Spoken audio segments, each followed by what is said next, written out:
अ very good morning class. तो आज हम लोग डिस्कस करने जा रहे हैं this particular article that is role of civil services in democracy.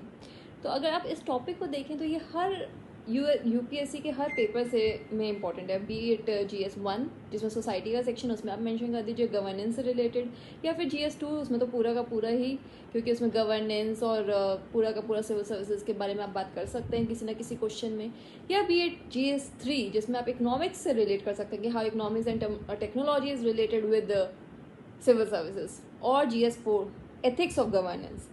So every particular chapter that you have in your UPSC syllabus can be related with this particular topic. So this is up to you how you use these particular value additions that I am going to give you in this particular video in your answers to get that extra edge. So let's get started. तो policy और the politics of policy making. देखिए policy making जो एक ऐसा chapter है जो एक बहुत ही इम्पॉर्टेंट एरिया कवर करता है आपकी सिविल सर्विसेज। सिविल सर्विसेज है क्या? पॉलिसी मेकिंग, यही तो आपको करना है आगे जाके। तो यहाँ से हम लोग शुरू करेंगे कि कैसे जो गुड गवर्नेंस का आइडिया है, ठीक है, गुड गवर्नेंस, इसमें अगेन हम आगे भी वीडियोस बनाएंगे जिसमें मैं पर्टिकुलर न्यू लिबरलिज्म से इसको कनेक्ट करूँगी। अब आप ये सोचेंगे कि न्यू लिबरलिज्म का आपको नहीं करना है, आप बहुत ज़्यादा कैजुअली अप्रोच से जाएंगे, नहीं, मार्क्स मिलता है कैसे, ऐसे में न्यू लिबरलिज्म से इसको कनेक्ट कर दो। क्या है न्यू लिबरलिज्म, ये मैं आगे बात करूँगी। अभी इस पर्टिकुलर वीडियो में हम बात करेंगे गुड गवर्नेंस की। तो ग्लोबलाइजेशन से कैसे कनेक्ट हुआ? तो ग्लोबलाइजेशन से अगर पहले देखा जाए तो क्या होता था, इंडिपेंडेंस में अगर देखा जाए तो हम लोगों के पास पहले प्लानिंग कमीशन आया। अब प्लानिंग कमीशन से क्या होता था कि प्लानिंग कमीशन वर्क कैसे करता था? As a body making policy mainly aimed at making success of 5 year plans. यही तो होता था कि कैसे हम लोग इकोनॉमिक्स से लिंक करेंगे, कैसे हम इकोनॉमिक्स को आगे करना चाहते थे। But was it holistic?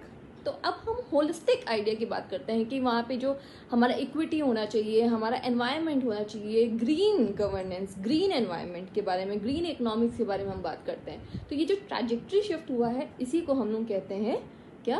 Politics of policy making, कि how it shifted from the idea of 5 year plan or simple planning in terms of economics to the idea of holistic development that can be seen in terms of equity, in terms of governance, in terms of policy, in terms of poverty reduction and all those aspects. Okay, so अगर हम लोग globalisation की बात करें, उससे पहले क्या होता था?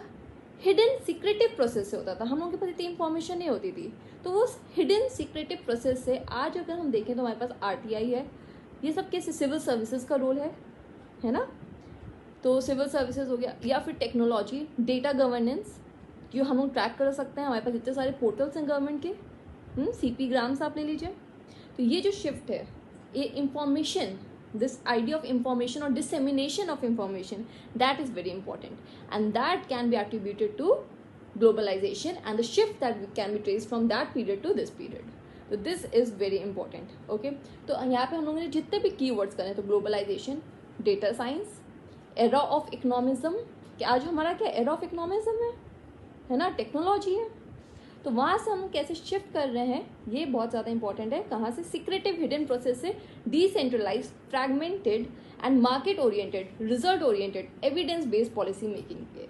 ठीक है, तो यही है। ये सारे वर्ड्स अगर इनमें से आप 2-4 वर्ड्स भी अपने आंसर्स में लगा देंगे तो हो जाएगा अच्छा सा। ठीक है, थैंक यू।